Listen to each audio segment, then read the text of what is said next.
economy is moving very fast. Ebyenfuna biri ku speed ya yiri. We are growing at 7% now. Bikula ku bitundu 7 ku kikumi wetwogerera wano. With the oil, we are going to go into double digits. So that's why I said now, let's change. Let's give you the money and you solve your problems. We don't want a country of 70% rich people, 30% poor people.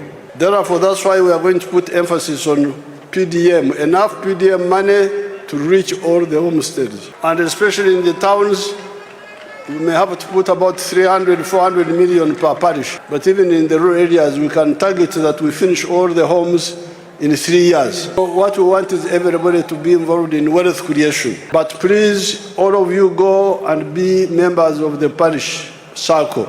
And any parish chief who does not follow that will go to jail. We shall arrest him. Download the app on App Store or Google Play Store now. Vision Digital Experience, the future of media.